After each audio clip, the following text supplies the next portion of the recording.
რადიო უცნობი და ტელეკომპანია მაესტრო წარმოგიდგენთ.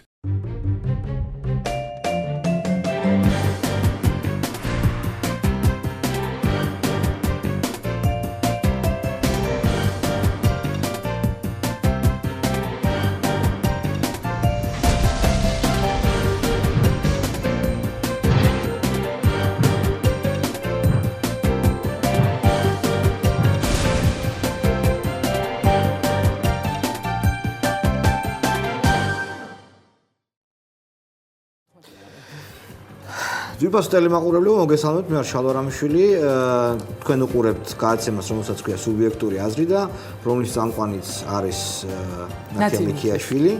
ჩვენი გადაცემის წარმოადგენლები გახლავან რადიო უცნობი და ტელეკომპანია მაესტრო. ნათია, რა ხდება დღეს? რა ხდება დღეს? მე ვიცი რომ ყველაზე ცუდი რაც ხდება ეს არის სულელური აღმაშფოთებელი კანონი პირდაპირ ვიტყოდი ახლა გაბრაზებული ვარ ძალიან ჯერ პირველი მოსმენა გაიმართა ასე კანონს დავარქმევთ მაგრამ ანუ ელექტროენერგიის გადასახადი იზრდება 5 თეთრით ხო? ელექტროენერგიის გადასახადი იზრდება 5 თეთრით თუ დასუფთავება გვიძვირდება ეს კიდევ საკითხავია მაგრამ აქ ყველაზე საინტერესო არის ნაციონალური მოძრაობის სამოტივაციო ნაწილი სადაც ისინი კომენტარებში აცხადებენ რომ ჩვენ ვზრუნავთო იმ ადამიანებზე აი იმ 200,000 კაცზეო გიგი მელაძე ამბობს ხოთაშორის ამას რომელიც შესულია ანუ სიღატაკის ზღვარს მიღმა მყოფ ადამიანებს რიცხვში მაგრამ გიგი მელაძე ამით ხას უსვამს იმას რომ ამ 200,000 ადამიანის გარდა დანარჩენები როგორც ჩანს ეს შეძლებულ ოჯახებად მიიჩნევა ხო? არა მოდი ესე ვთქვათ რა ნაგვის გატანა არის ერთი სერვისი დენის დისტრიბუცია არის კერძო კომპანიის საქმე. საერთოდ ჩემთვის გაუგებარია კომპანია როგორც ესეთი თელასი რატო თანხმდება დასუფთავების სამსახურის თანხების ამოღებას როგორც კერძო კომპანიის მხრიდან არის უბრალოდ გაუგებარია. თავის ტარიფს, იმიტომ რომ სავსებით შესაძლებელია ის ადამიანები რომლებიც ბევრს იხდიან ელექტროენერგიაში მეტნაკლებად მოერიდონ და ან გაზზე გადავიდნენ უფრო. ან ყოველ შემთხვევაში ამ 5 თეთრში ესე იგი თელასის რაღაც ამოღების არა, ჩემთვის რა არის ესე გაუგებარია. აი მე ნათია მიქიაშვილი, რომელიც ნუ არ ვიხდი ცოტა თანხას მოხმარებული ელექტროენერგიისას, ვერაფრით ვერ ხვდები რატო უნდა გადავიხადო, ანუ თითო 5 თეთრი ყველა მოხმარებულ კილოვატ-საათზე, იმიტომ რომ ნუ ეს ნაგვის დასუფთავების თანხას ხო ვიხდით ჩვეულებრივად სულადობით, რამდენი ოჯახის წევრიც ვართ, იმდენისას ვიხდით. მაგრამ სამოტივაციო ნაწილში ნაციონალური მოძრაობის წევრები აღნიშნავენ, რომ აი ხა ზაფხულში რო წავლენო ეს ადამიანები დასასვენებლადო. მათ საყურადღებოდ მინდა ვთქვა, რომ ნახევარი თბილისი მაინც ვერ ახერხებს უსახსრობის გამო თბილისიდან გასვლას ეს კიდე ცალკე თემაა. მაგრამ აი ხო წავლენო დასასვენებლადო ელექტროენერგიას რო არ მოიხმარენო შესაბამისად აღართ ნაგვის ფულსაც ცოტა აი ზამთარში რა უნდა ვქნათ ოღონდ ეგ ნამდვილად ეს ერთი მოდი ასე ვთქვა ზამთარში ხომ უფრო დენს მოვითხოვ და ანუ ნაგვის მომსახურება უფრო სარფიანია ნაგვის გადაყრის მომსახურება აი ეს ვერ გავიგე ზამთარში უფრო მეტ ნაგავს ნაგვის გადამყრელებისთვის არა ეს არის ჩემი აზრით აი სწორედ ეს არის ჩემი კარტელური ხელისუფლების პოზიცია შალვა ჩემი სუბიექტური აზრით ეს არის გარიგება ხელისუფლებას ანუ მერიასა და კერძო კომპანია თელას შორის. ეს არის ნუ მოდი ასე პირდაპირ ბრალდებას მაინც მოვერედოთ კერძო კომპანიასთან გარიგება ათქო იმიტომ არა კი ამის საფუძვლიანი ეჭვი ნამდვილად არსებობს როდესაც კერძო კომპანია აცხადებს თანხმობას ასეთი ტიპის სერვისს რატო უნდა დამერიცხოს დენის იქნებ მე ძალიან ბევრ დენს მოვიხმარ და ცოტა ნაგავს ხრი ამ პირიქით ბევრ ნაგავს ხრი და ჩემ შემთხვევაშია მაგალითად ზუსტად ასეა საქმე მე ძალიან ბევრ ელექტროენერგიას მოვიხმარ მაგრამ ნუ ხა მით უმეტეს სულ რო 3 ადამიანი ვცხოვრობთ ოჯახში და ნუ არც თუ ისე ბევრია არა მე მგონი კიდე ეს პარანოია უფრო მეტ მასშტაბებს მიიღებს და რაღაც ახალ გადასახადებს დავიფიქრებენ კი რა თქმა უნდა აი ნახშირ ორჟანგის ამოსუნთქვის გადასახადი ჩვენ ხო ჟანგბაში შტავის ვიტყავ და ნახშირ ორჟანგს ამოვისუნთქავ წყალზე მრიცხველებს ეს გარემო საბინძურებს წყალზე მრიცხველებს აყენებენ ხო ნუ ეგ არა უშავს ეგ არა ანუ დასუფთავებაზე გადასახადი ფაქტობრივად გაზრდილია ეს არ არის ის რომ ნაციონალური მოძრაობა ამბობს რომ ბევრისთვის შემცირდაო მაგრამ იცი ვერაფრით ვერ ხვდები ვისთვის შემცირდა იმიტომ რომ ნუ მე რამდენი იყო სულადობის თუ არ ხვდები 2.5 ლარი ხო 2.5 ლარი იყო თუ ვერ ხვდები კი ხო არ ვიცი ჩემთვის აბსოლუტურად გაუგებარია ეს თემა ანუ ოპოზიციის ლიდერებიც აცხადებენ საკრებულოს წევრები იგივე დათო გამყრელიძე თქვა ალასანიას პარტიის წევრები აცხადებენ რომ ნუ ამით ფაქტობრივად მოსახლეობა ზამთარში დახრჩობის პირას მივა. იმიტომ რომ კოშმარია ხვდები უკვე ქვითრის მოსლის მაგდანიკაშვილმა იხმარა დღეს ეს ტერმინი და ძალიან მომეწონა აი ქვითარს რო ელოდება ადამიანი და კოშმარს რო უძდის. და ეს პირდაპირ მის ეს თემას ხოთაშორის დღეს რეზონანსში იყო ძალიან საინტერესო წერილი ანუ როგორც სახელმწიფო სამსახურებმა დაითვალეს 4 სულისგან შემდგარ ოჯახს საშუალოდ იმისთვის რომ იარსებოს, ოღონდ იმისთვის არა რომ წესიერად იკვებოდოთ 406 ლარი რომ ჭირდება და რეალურ ფასებს თუ დავუმატებთ მაგ ყველაფერს, ანუ უფრო რეალობასთან ჰარმონიზაციაში მოვიყვანთ, ასე ვთქვათ, მაგ ფასებს რეალურად გამოდის რომ 606 ლარი ჭირდებათ. ოღონდ ესეც როგორ შემთხვევაში, იცი, ორი მცირეწლოვანი ბავშვი როდესაც ყავს ოჯახში, ვთქვათ, კვირაში ერთხელ რომ მიირთვან ხორცით მომზადებული სადილიან ასე. ზოგადად შევაჯამოთ ეს თემა.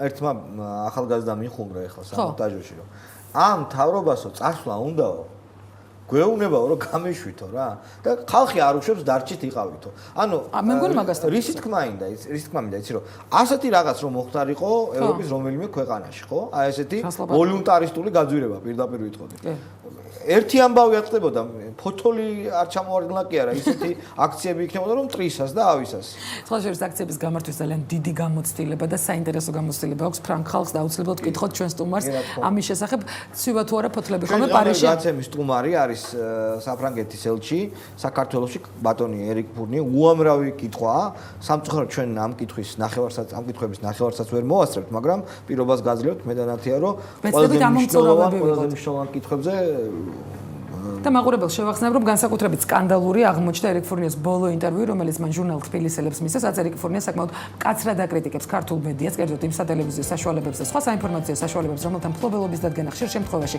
მფლობელობის დადგენა ვერ ხერხდება ხოლმე და ასევე ჟურნალისტის შეკითხვაზე გრძნობს თუ არა საფრანგეთი პასუხისმგებლობას იმის გამო რომ საქართველოს მაპი ვერ მიიღო 2008 წელს ამ შეკითხვაზე ერიკ ფურნიემ უპასუხა რომ საქართველოს ვერ მოახერხებს და ქართული ხელისუფლება ისტორიის ხელახლა გადაწერას და ჩვენ წარსულში უნდა ჩავიხედოთ სხვათა შორის ამის გამო შოთა მალაშხიამ ნაციონალური მოძრაობის წევრმა განაცხადა რომ ერიკ ფურნიემ არ იცის საქართველოს უახლესი ისტორია, ხოლო ექსპერტმა სოსო ცინცაძემ, რომლის პოზიციას როგორც ერთხელ უკვე აღნიშნე ხშირ შემთხვევაში ემთხვევა ხოლმე ხელისუფლებისას, იდეა გამოთქვა რომ ერიკ ფურნიე ზოგადად პერსონა ნონ გრატად გამოვაცხადოთ, ერიკ ფურნიე საკუთარი სუბიექტური აზრით სულ რამდენიმე წუთში არ გადართოთ.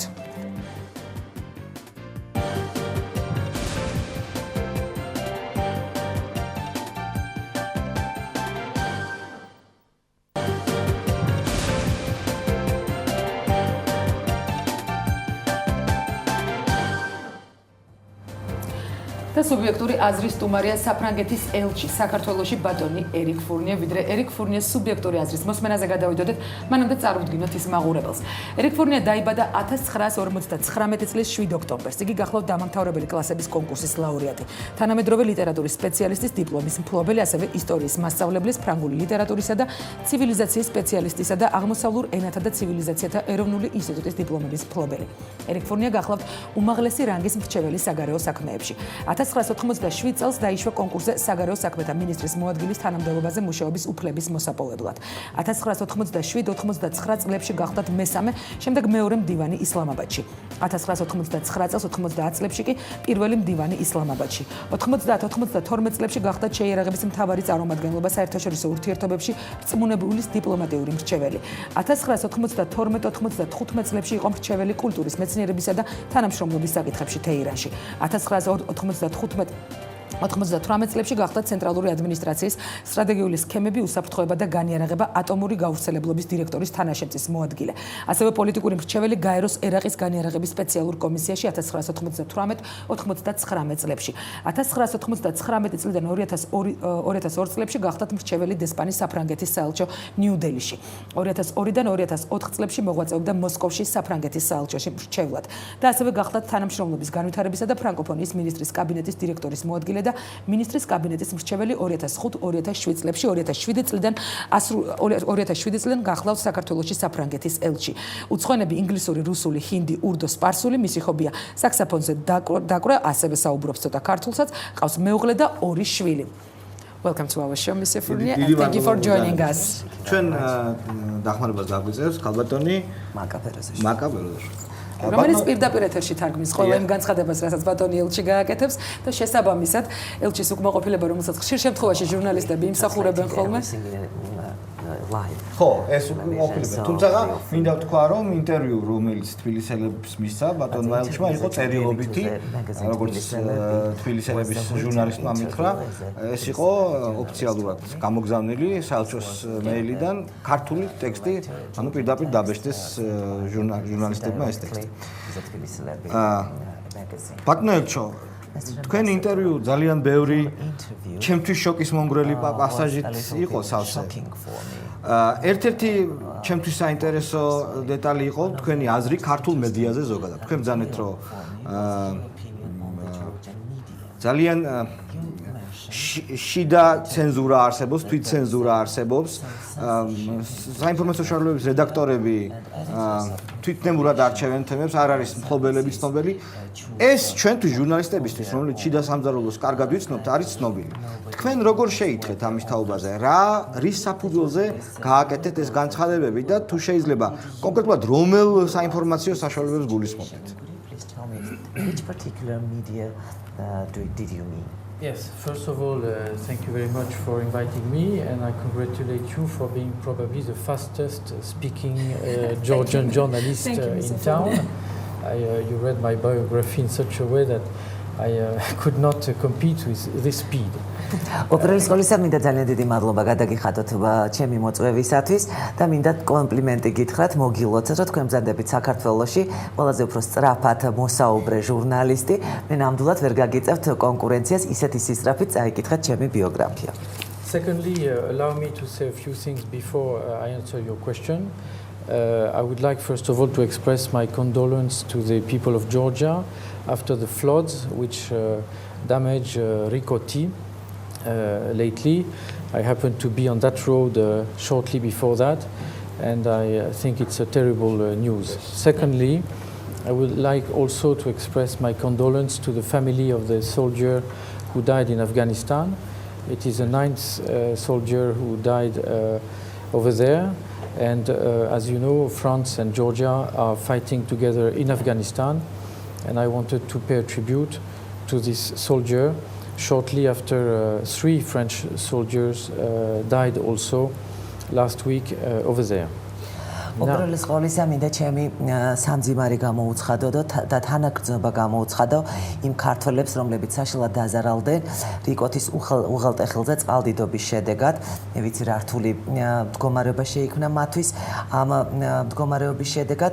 გარდა ამისა, მინდა მეორე სამძიმარი გამოუცხადო ქართველ ერს, იმ ქართველი ჯარისკაცის დაღუპვის გამო, რომელიც ავღანეთში დაიღუპა. მე ვიცი რომ ეს არის მე-9 ქართველი ჯარისკაცი, რომელიც იქ დაიღუპა. საქართველოს და საფრანგეთში ერთად იბრძვიან ავღანეთში და ავღანეთში წინა კვირაში 3 ფრანგი ჯარისკაცის დაიღუპა და მე მინდა პატივი მივაგო როგორც ქართველ ასევე ფრანგ დაღუპულ ჯარისკაცებს. Now regarding the media, as you know, the French embassy has been quite involved in following the media situation in Georgia, and I must say that this interview I gave is not the official position of France.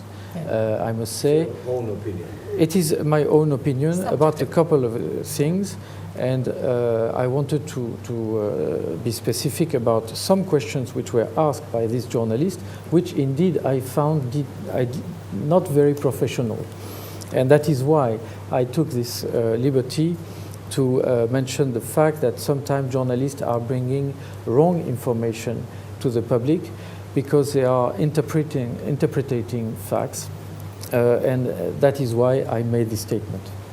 უპირველეს ყოვლისა მინდა მოგახსენოთ, რომ ჩვენ საფრანგეთის საელჩო ძალიან აქტიურად ვართ ჩართული მედიაში მიმდინარე მოვლენების შესწავლაში საქართველოში. მინდა ისიც განვაცხადო, რომ ის განცხადება, რომელიც მე გავაკეთე ინტერვიუს დროს, არ გამოხატავს საფრანგეთის სახელმწიფოს ოფიციალურ პოზიციას, ეს არის უფრო ჩემი პირადი მოსაზრება. მეორე კი მინდა ვახსენო, დავაკონკრეტო მინდა ერთი რამ, რომ მაინდა-მაინც ყველა ჟურნალისტი მთლად კარგი პროფესიონალი ვერ არის, ხანდახან ისინი არასწორ ინფორმაციას აწოდებენ საზოგადოებას და სწორედ ამიტომ მინდოდა ყურადღება გამემეხვილებინა ამ თემას. Especially there was one question which was irritating for me. That question, which was not repeated by the press today, by the way, was asking me whether I felt some responsibility for the war in 2008, as if France had something to do with the war. And you can understand that, of course, I wanted to answer to that question in a rather provocative way, because if there is one country which came to support Georgia in 2008, it was especially France. Not only France, by the way, but the whole EU community. But it happens that at that time we had the presidency of the European Union, and France were the country who came forward. So when I got this question from a journalist about, don't you think that France has a responsibility for the war in 2008, I got personally a bit irritated.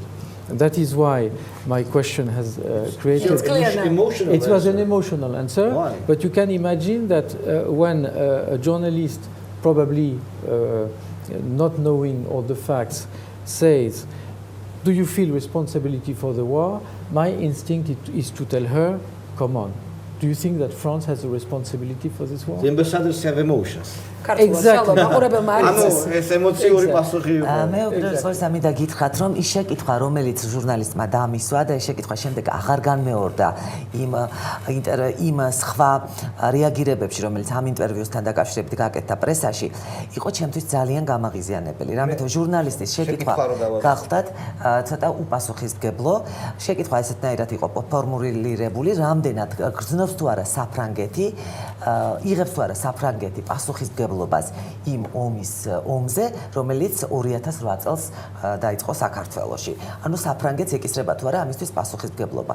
რა თქმა უნდა, ამგვარად ფორმულირებული შეკითხვა იყო გამაღაზღიზიანებელი, ამან ბუნებრივია ჩემში გამოიწვია ძლიერი ემოცია და სურვილიც კი გამოჩნდა ერთგვარი პროვოკატიული პასუხი გამეცა.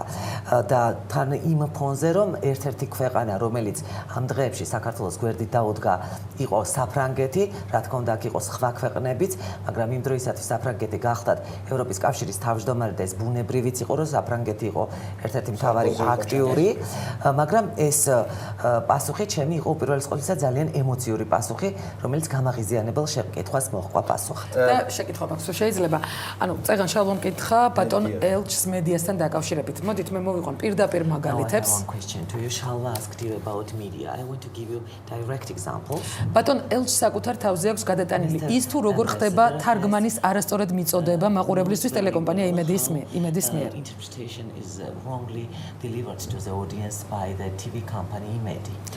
იყო მეორე შემთხვევა მოდელირებული ქრონიკა, როდესაც მისი კადრი იყო არასწორი კონტექსტით გამოყენებული. There was another example of model chronicles when your frame in Imedi, when your frame was not correctly used in a correct context. ამის შემდეგ ბატონმა ელჩმა დაიწყო ქართულადაც კი განცხადებების კითხვა. Started making statements even in Georgian language. ამის შემდეგ იყო ის, რომ ელჩი აკეთებს განცხადებას, რომ არასამთავრობოების მიერ მიწოდებული ინფორმაცია მას აგონებს ნეობოლშევიკურ ქვეყანას. ბოლო განცხადებაში, ბოლო ინტერვიუში ბატონი ელჩი აღნიშნავს, რომ ხშირ შემთხვევაში ვერ დგინდება მედია საშუალებების მფლობელების დადგენა. სარედაქციო დამოუკიდებლობაზეც რომ თქვა. სარედაქციო დამოუკიდებლობაზეც. რედაქტორები, რომლებიც თავად არჩევენ თემებს. ეს არის ყველა კონკრეტული მაგალითი, თქვა, რომელთან დაკავშირებით ბატონ ელჩს აქვს არაერთი განცხადება გაკეთებული. ზოგადად რა მდგომარეობაშია ქართული მედია და გავს თუ არა ეს ევროპულ მედიას? და კონკრეტულად რომელ მედია საშუალებებს გულისხმობთ? Well, მე მგონი მე არ დამიმახინჯები არა. I think I did not distort anything. No, you see, what I appreciate is that there is an awareness among the journalist community that things should be improved. But there are many circumstances where we had channels from the opposition refusing to give a global presentation of the issue, and so-called channel from the majority refusing to give floor to opposition people. That is what I'm criticizing. The fact that both channels are not presenting precise information to the viewer, but an information which is politically motivated. And I think what we have to do together with the European community, the American community, is to make sure that the media is slowly working towards an independent approach to information. And that's the meaning of my comments that I made many times. The viewer needs an objective information. For that, we have started training. The EU has spent a lot of money. And the comments I made was referring to the fact that in spite of the money which was spent on training of the media, there are still some people who are frustrated. And I think it's a very pragmatic comment. I'm sorry it has been distorted many times. And I must tell you, I'm enjoying sometimes the distortion of facts, but I was obliged to come back sometime and say, no, I didn't say that, I said something different. But of course, I respect your work. But there is a very important thing. A journalist should not be politically oriented, otherwise the viewers is not able to understand the fact. This is a key element.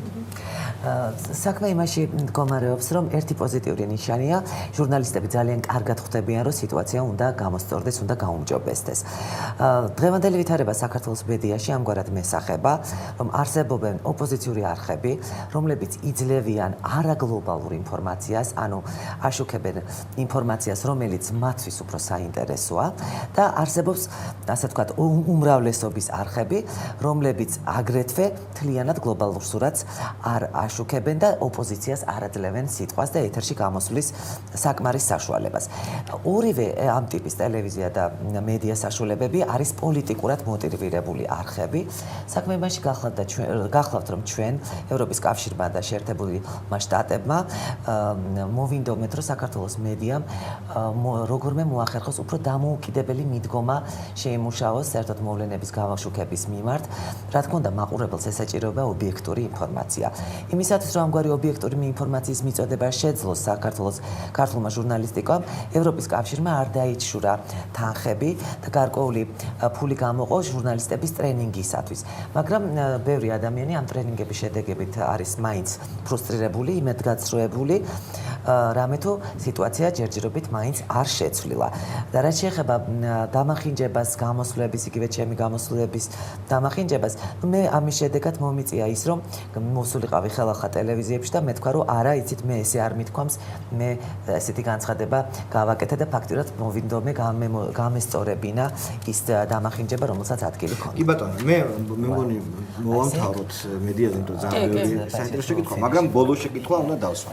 თქვენ ბრძანეთ, რომ არსებობს უმრავლესობის, ეჭვი მაქვს ეს საპარლამენტო ან სახელმწიფო უმრავლესობა და ოპოზიციის მხარდამჭერითო ოპოზიციურად ორიენტირებული სატელევიზიო არხები და თქვენ ამბობთ, რომ მუშაობთ ამ სიტუაციის გამოსწორებაზე. მაგრამ რა გიხართ თქვენ ამბობთ, რომ არის დიდი ტელეკომპანიები, როგორც არის, თქვენ ეს არ გითქვამთ, მაგრამ მე ვამბობ, იმედი, რუსთავი 2, რომელიც თელს ქვეყანაზე მაუწყებლობენ და აქეთ არის ოპოზიციური ტელევიზიები, რომლებსაც იმის მიათედი რესურსიც არ აქვს, რაც ამ ტელევიზიებს. რა გიხართ თქვენ ამას ამბობთ? ყველაზე სწორი გზა, ყველაზე სწორი და ნათელი გზა არის უთხრათ ხელისუფლებას, რომ ეს პოლიტიკური ნება შეიცვალოს. ჩვენ ვიცით, რომ ხელისუფლება გისმენთ, უსმენს საფრანგეთს, ევროპას, ამერიკელებს. თქვენზე არიან ისინი დამოკიდებულები.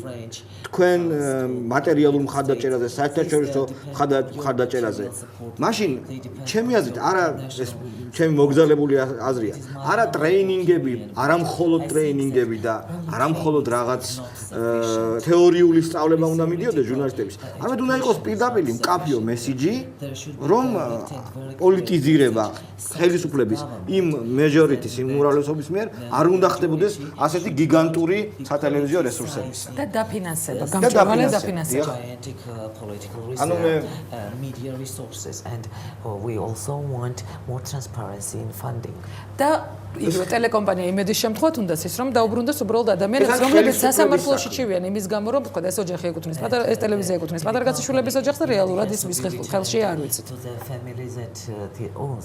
ანუ ხელისუფლებასთან არის ეს საკითხი მოსაგვარებული. I think that this issue has to be tackled with the government. და უცხოელებს, ფრანგებს, ამერიკელებს აქვთ ამის რესურსი. The French Americans have the resource to influence the situation.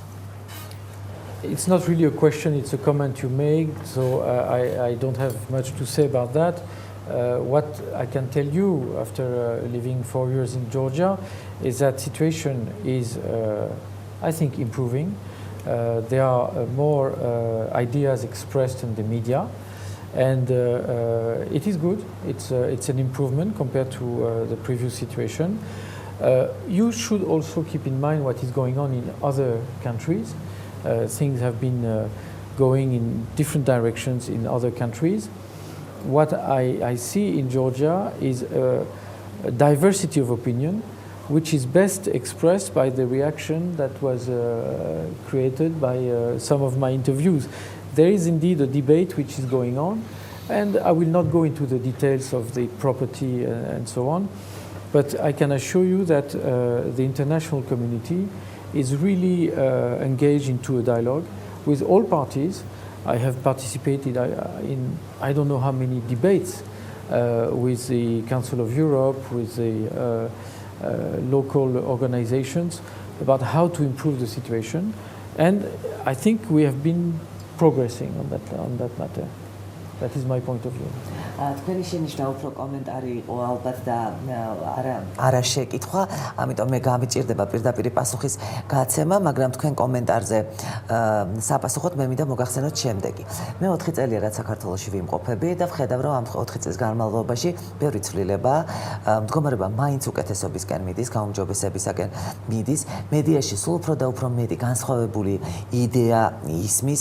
იმავდროულად ქონდა გაითვალისწინოთ ისიც თუ რა ხდება სხვა ქვეყნებში. რა მიმართულებით მიდის იქ პროცესები, როგორი მიმართულება ეძლევა მედიას.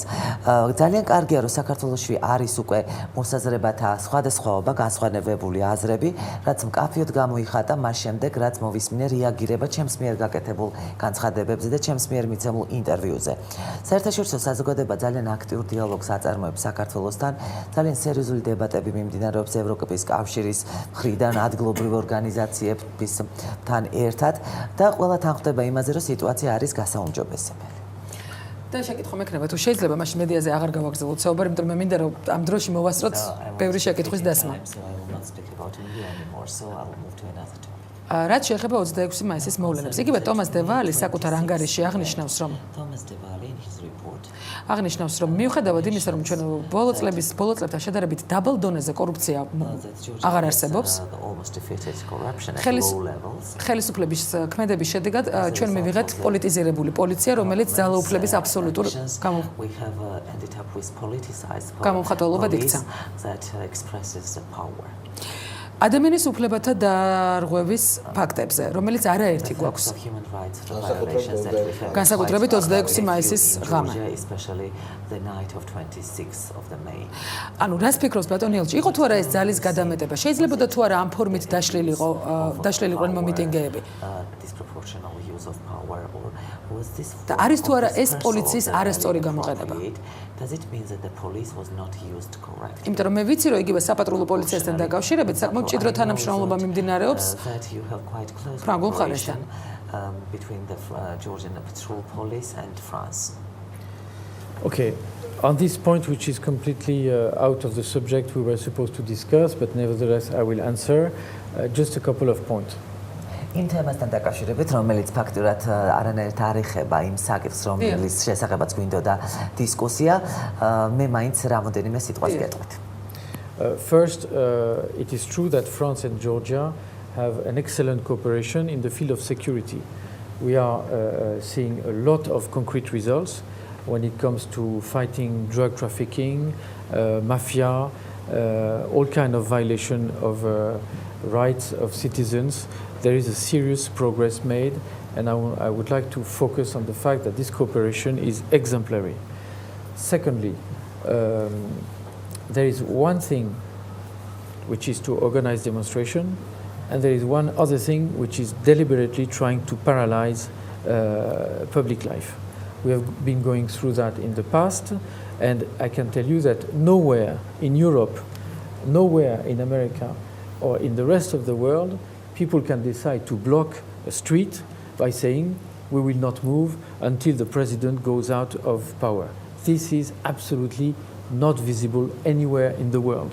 So, if you are asking me what happened on the 26th, I will tell you on the 26th there was Independence Day, there was a parade, there were international guests, and the state had all legitimacy to make sure that this parade was organized. That's what I can say. რაც შეეხება თქვენ შეკითხვას, მე მინდა შემდეგნაირი პასუხი გაგცეთ. საქართველოსა და საფრანგეთს აქვთ სამაგალითო თანამშრომლობა ძალიან ბევრ სფეროში. ეს შეეხება ყოველ შემთხვევაში თანამშრომლობას უსაფრთხოების სფეროში, კონკრეტულად კი ძალიან კარგად თანამშრომლობთ ნარკოტიკების ტრაფიკინგის წინააღმდეგ ბრძოლაში, მაფიის წინააღმდეგ ბრძოლაში, მოქალაქეთა უფლებების დარღვევის წინააღმდეგ ბრძოლაში. ასე რომ ეს არის მართლაც სამაგალითო თანამშრომლობა. მეორე მოსაზრება, რომელიც მინდა გამოვკვეთო, გახლავთ ის, რომ 26 მაისს რაც შეეხება ამ დღეს მე მესმის, რომ ადამიანებს აქვთ უფლება, რომ მოაწყონ დემონსტრაცია, მოაწყონ საპროტესტო გამოსვლები, მაგრამ სიტუაციის განზრახ პარალიზების და საზოგადოებრივი ცხოვრების განზრახ პარალიზების ცხოვრების საშუალებას, საზოგადოებრივი ცხოვრების განზრახ პარალიზების საშუალებას ვერავის ვერ მისცემს. გზის დაბლოკვა იმისათვის, რომ მოხდეს საზოგადოებრივი ცხოვრების პარალიზება, იმისათვის, რომ არ ჩატარდეს საზეიმო გამოსვლები 26 მაისისათვის, ეს არის აბსოლუტურად მიუღებელი. ვერც ერთ ქვეყანაში, მსოფლიოში, ვერც შეერთებულ შტატებში, ვერც ევროპაში ვერ იხილავთ, რომ ვინმე საშუალებას აძლევდეს დემონსტრანტებს დაბლოკონ საზოგადოებრივი ცხოვრება ასეთ საზეიმო დღეს. 26 მაისს საქართველოს დამოუკიდებლობის დღეს უნდა ჩატარებულიყო შესაბამისი ალღუმი, სადღესასწაულო ალღუმი, საქართველოს ყავდა ბევრი სტუმარი, მათ შორის საერთაშორისო სტუმრები და მე მგონი სახელმწიფოს ჰქონდა ყველა უფლება იმისათვის, რომ ამ სადღესასწაულო აღლუმის ჩატარების უზრუნველყოფა გაეკეთებინა. და მე მესმის, რომ ეს არის ელჩის პოზიცია, მაგრამ გადაცემას სუბიექტური აზრი ქვია და მინდა ვთხოვო ბატონ ფურნიეს, როგორც ადამიანმა თქვა საკუთარი აზრი. ღირდა თუ არა 4 ადამიანის სიკვდილი, მათ შორის პოლიციელების და აქციის მონაწილეების? I want to ask you as a human being, as an individual, not as an ambassador. Did it worse killing 4 person? ანუ ღირდა თუ არა მეორე დღეს თუნდაც აღლუმის გამართვად. ხომ შეიძლებოდა შეცვლილიყო აღლუმის დისლოკაციის ადგილი თუნდაც. They could have changed the dislocation, the location of the parade, and they should have killed 4 people. ან იგივე საფრანგეთში რომ მომკვდარიყო 4 კაცი მსგავსი. Is organized. What would have happened in France if 4 people had fallen victim of such a dispersal? იმიტომ რომ მე ძალიან კარგად მახსოვს პარიზი, როდესაც ორი ბავშვი the parade. I remember Paris very well. როდესაც ორი ბავშვი ღობეზე როდესაც ძრებოდნენ პოლიციისგან გარბოდნენ, მათ დენმა დაარტყა და ისინი ამისგან მოვდნენ. მაშინ ბატონი სარკოზი ჯერ კიდევ შინაგან საქმეთა მინისტრი იყო. They were trying to escape the police. მაშინ ბატონი სარკოზი ჯერ კიდევ შინაგან საქმეთა მინისტრი იყო და ამ ამბებმა საფრანგეთში ძალიან სერიოზული აქციები გამოიწვია. Demonstrations can be violent, yes, anywhere, and problems can happen. We don't know all the details about all those events, and there will be inquiries. It has been said by the procurator yesterday, and we will see what will happen. I can only regret one thing, which is the fact that there was a proposal to the demonstrators to leave the place beforehand, and they did not. They knew that something was going to happen. Many people were celebrating the European week at that time, extremely close to this demonstration, really close, and life was going on as if nothing serious was about to happen. And unfortunately, there were some incidents. We regret that, everybody regrets that, and we will make sure that all the information is provided to everyone. But it is not for me to say more. What I can say as an observer, whether it's human being or ambassador, is that it is regretful that people, maybe a few hundred, decide not to leave a place when they have been warned that it would be dangerous to stay on this place. This is what I can say. And I've been discussing that with everyone, I can tell you, my colleagues, diplomats, my colleagues from the government, some of the people who were participating in this demonstration. It is an event which could have been avoided, definitely, because there was one way, which was to respect the 26 May parade. Yeah. That's what I can say. მე ბევრი არაფრის თქვა არ შემიძლია ამასთან დაკავშირებით, რა თქმა უნდა, პროკურატურა ატარებს სათანადო მოკვლევას და ეს ინფორმაცია ყველაფერი ცნობილი გახდება, მაგრამ საქმე იმაშია, რომ დემონსტრანტებმა წინასწარ იცოდნენ, რომ მათ უნდა დაეტოვებინათ ეს ადგილი, ისინი გაფრთხილებული იყვნენ, მაგრამ მათ ეს არ გააკეთეს. თან ყოველივე ეს აქციები მიმდინარეობდა იმ პერიოდში, როდესაც საქართველოში პარალელურად იმართებოდა ევროპის კვირეული და ეს ზუსტად იმ ადგილების სიახლოვეში ხდებოდა. და ადათვეულებრივ ნორმალური ცხოვრება გრძელდებოდა ქალაქში. მე რა თქმა უნდა ძალიან ვწუხა რომ ეს ინციდენტები მოხდა. ალბათ ეს ინფორმაცია ბოლომდე გამოძიებული უნდა იყოს იქ მომხდარი და სათანადო ინფორმაცია საზოგადოებას უნდა მიეწოდოს, მაგრამ ძალიან ვწუხა რომ იმ ადამიანებმა, რომლებიც წინასწარ იყვნენ გაფრთხილებულები, არ გაითვალისწინეს ეს გაფრთხილება, ეს რამოდენიმე ათასეულ ადამიანს შეეხება და არ მისცემს ასეულ ადამიანს შეეხება და არ მისცეს საშუალება ალღუმს რომ ჩატარებულიყო ისე რომ მათი წინასწარი ამგვარი გზით დაშლა არ მომხდარიყო. ბატონო ფურნიე, I have a question. თქვენ ინტერვიუში ახსენეთ, რომ ევროპის ქვეყნებმა დემოკრატიის და სახელმწიფოებრიობის განვითარების ამ დონეს მიაღწიეს საუკუნეების მანძილზე. ამას საფუძველი ჯერ კიდევ განმანათლებლებმა, მათ შორის ჟან-ჟაკ რუსომ და ძალიან ბევრმა სხვამ ჩაუდო საფუძველი და ჩვენ ვიცით საფრანგეთი დემოკრატიის მშობელი ქვეყანაა. მაგრამ დემოკრატიათ, მაგრამ დიდ ქვეყნებს აქვს თავიანთი გეოსტრატეგიული ინტერესები. მათ შორის საფრანგეთსაც, რა თქმა უნდა, ჩვენ ძალიან დიდი სიამოვნებით და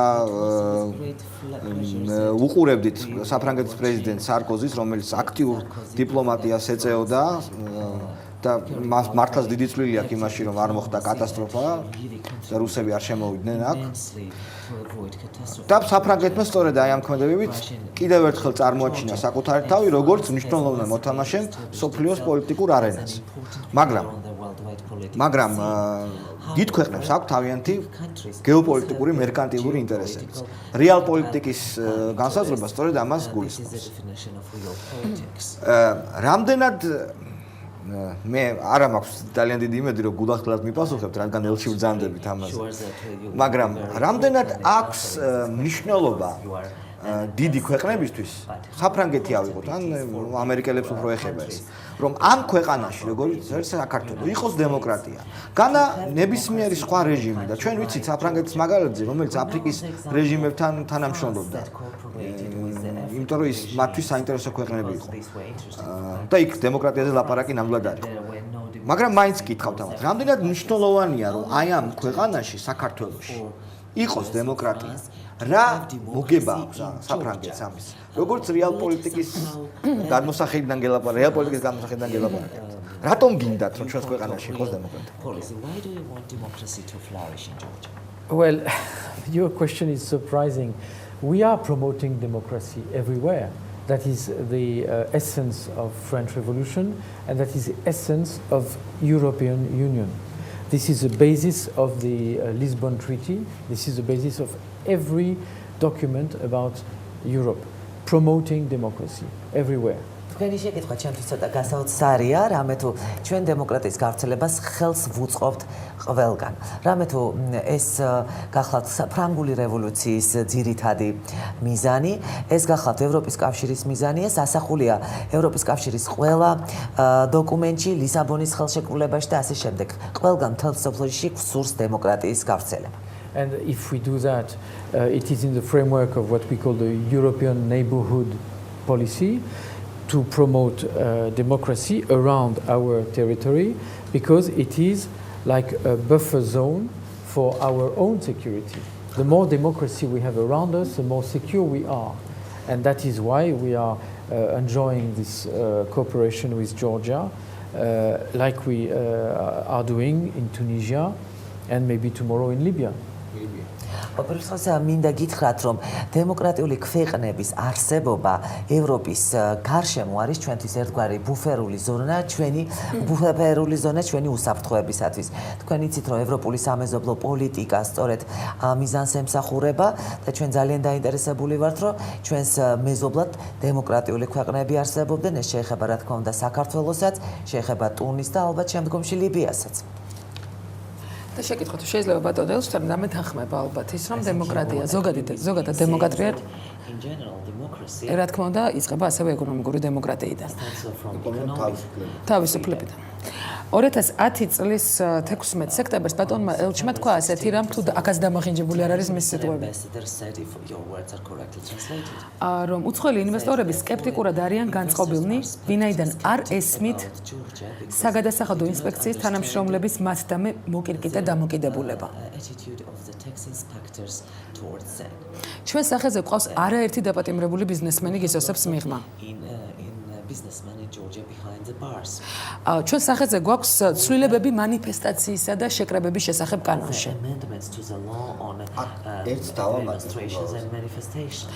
ჩვენ გვაქვს სახეზე იგივე ელჩის მაგალითებიდან ამოვიღებ ერთ-ერთს მის განცხადებიდან 8 ლარიანი საგნისთვის საკმაოდ მკაცრი სასჯელით გასამართლებული მოზარდის მაგალითი.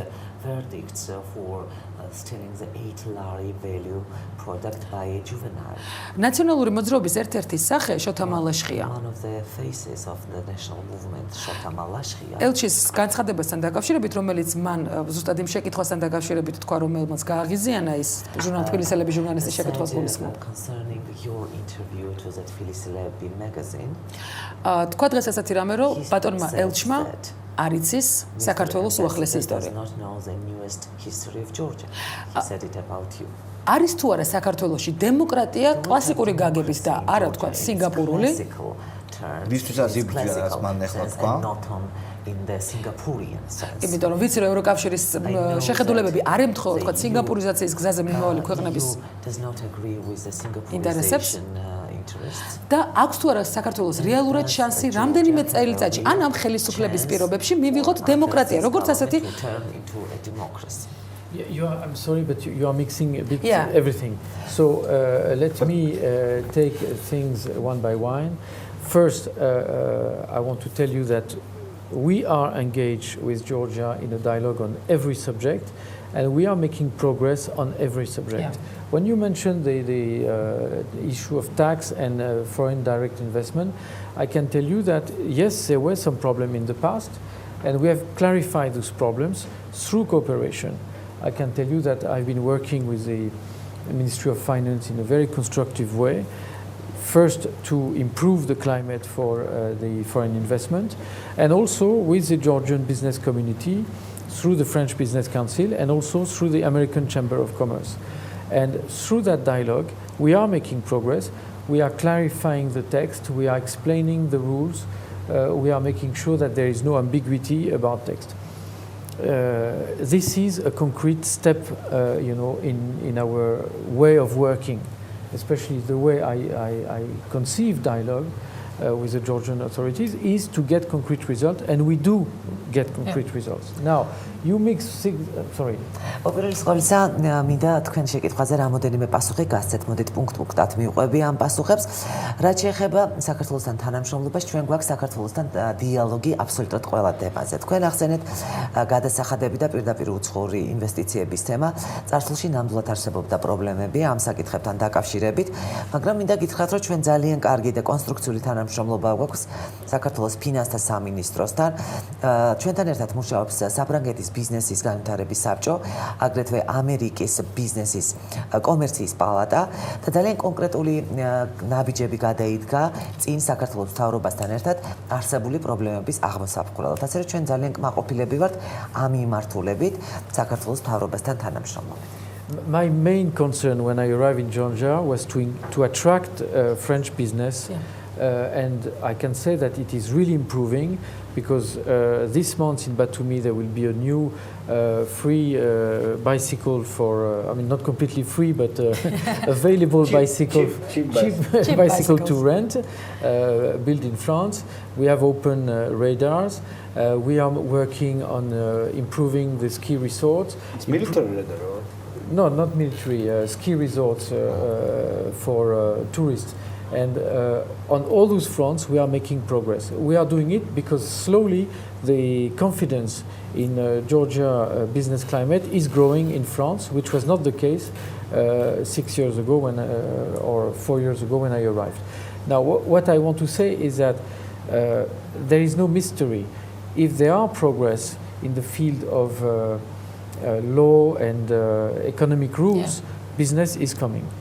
What I can say as far as we are concerned is that businessmen are coming more than they used to come. So that's an improvement. რაც შეეხება მეორე თემას, მე როდესაც საქართველოში ჩამოვდიოდი, ყველაზე უფრო ის მადარდება და რომ შეიძლებოდა გართულებულიყო ფრანგული ბიზნესის ინტერესის აღძრა საქართველოს მიმართ, მაგრამ მინდა გითხრათ, რომ ამ მიმართულებითაც სიტუაცია უმჯობესდება. აი ამ წელს ჩვენ ბათუმს გადავეცით 3 უფრო იაფიანი წყლის ველოსიპედი, ადგილი ქონდა საქართველოსთვის რადარების გადმოცემას, ჩვენ მუშაობთ საქართველოს საამთო კურორტების განვითარებაზეც და მინდა ცალსახად მოგახსენოთ, რომ საქართველოს მიმართ საფრანგეთის ბიზნესის რწმენა სულ უფრო და უფრო იზრდება, ასე რომ ამაში არაფერი არ არის გასაოცარი და მისტერიული, როგორც კი ქვეყანაში არსებული კანონმდებლობა უმჯობესდება, ბიზნესი, რა თქმა უნდა, უფრო თამამად შემოდის ამ ქვეყანაში. ჩემი შეკითხვა ახლა მარტივია, თქვენ ინტერვიუში ახსენეთ 1920 წლის ამბები, 1921 წლის ამბები, როდესაც მენშევიკურმა ხელისუფლებამ თქვენი თქმით ცუდი რამ ჩაიდინა ოსების წინააღმდეგ, ესე ბილად ვიტყოდი რა. იცით რომ საქართველოს ხელისუფლებამ აღიარა ჩერქესთა გენოციდი, ხოლო ინფორმაცია გავრცელდა მედიაში, რომ რუსები აპირებენ ოსთა გენოციდის აღიარებას საპასუხოდ, რომელიც მათი აზრით, რომელსაც ჰქონდა ადგილი ზუსტად იმ წელს, როცა თქვენი განცხადება გააკეთა. ჩემი შეკითხვა პირველი, თქვენ საიდან გქონდათ ეს ინფორმაცია, რა ინფორმაციას დაეყრდენთ, იმიტომ რომ წყაროები სხვადასხვა არის, ქართველი ისტორიკოსები ამას არ ამბობენ, ოსი ისტორიკოსები იძახიან რომ იყო გენოციდიო და ასე შემდეგ და მეორე ხომ არ მიგაჩნიათ რომ თქვენ უნებლიეთ რაღაცნაირად მოახდინეთ ამ საკითხის გადახრა რუსეთის სასარგებლოდ.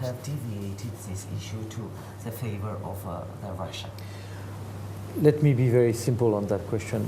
I didn't want to open a debate on history because I don't want to do history. Okay. Once again, the question which irritated me was, do you think that France created the war in 2008? And when I read that, I got a little bit irritated, and the answer which follows was not meant to open a debate on 1921. So I will not make any comment on that.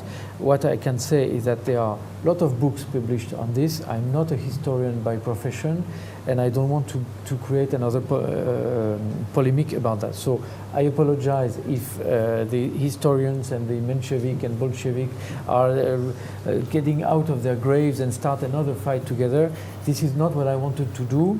My aim was just to answer to this question, which was very provocative, which said, do you think France has a responsibility in launching the war in 2008? And I said, well, if you go back to history, yes, in the Middle Age there were many wars between France and UK, England and so on. And the meaning was just, if you go back in history, you will always find some good reason to be angry with your neighbor. And my message is simple. Let's try to overcome problems of history and work for the future. I'm sorry for the Menshevik and the Bolshevik and all the Chiviki of the history. მე მინდა ამ საკითხთან დაკავშირებით ესეთი რამ მოგახსენოთ. საერთოდ ძალიან მოკლედ ვიტყვი ამ თემასთან დაკავშირებით. 1921 წლის ისტორია, ამის გახსენება, საერთოდ არ მინდა დებატები გავმართო ისტორიაზე, მით უმეტეს არა ვარ მე ისტორიკოსი. რა თქმა უნდა, ამ თემასთან არსებობს ძალიან ბევრი წიგნი, რომელშიც სხვადასხვა აზრია გამოთქმული, მაგრამ მე მინდა ბოდიში მოვიხადო შეიძლება ამ ემოციური განცხადებისათვის იმის გამო, რომ ეს ჩემი განცხადება ფაქტიურად მოყვა ჟურნალისტის ძალიან პროვოკაციულ შეკითხვას. მან როდესაც დამისვა ესეთი შეკითხვა, რომ როგორ ფიქრობთ საფრანგეთი იღებს პასუხისმგებლობას 2008 წლის ომის დაწყებაზე, რა თქმა უნდა, მან ძალიან გამაღიზიანა და პასუხად შევეცადე მომეყვანა მაგალითები იმისა, რომ თქვა შუა საუკუნეებში როგორ ებრძოდა დიდი ბრიტანეთი და საფრანგეთი ერთმანეთს, რომ წარსულში შეიძლება ვიღაცები ერთმანეთს ემტერებოდნენ, ეხლა სულაც არ მინდა რომ საფლავებიდან წამოდგენ მენშევიკები და ბოლშევიკები და ისე ხელახლა დაიწყონ ერთმანეთის წინააღმდეგ ბრძოლა. უბრალოდ იდეა ჩემი კომენტარისა იმაში მდგომარეობდა, რომ მე მსურდა ადამიანებისათვის მომეწოდებინა. მოდით დავივიწყოთ ის, რაც მოხდა წარსულში, იმიტომ რომ წარსულში ისტორიაში თუ ვიქექებით, ყოველთვის ვიპოვეთ მიზეზს იმისათვის, რომ დღეს ერთმანეთზე ხელახლა გავბრაზდეთ. ორი სიტყვით თუ შეიძლება, არის თუ არა დემოკრატია საქართველოში? Yes, I think so. მადლობა. Thank you very much. Thank you for coming here. Thank you. For joining us. ეს გახდათ საქართველოში საფრანგეთის ელჩი ბატონი ერიკ ფურნი, ჩვენ ხვალამდე გემშვიდობებით ნახვამდის. ნახვამდის.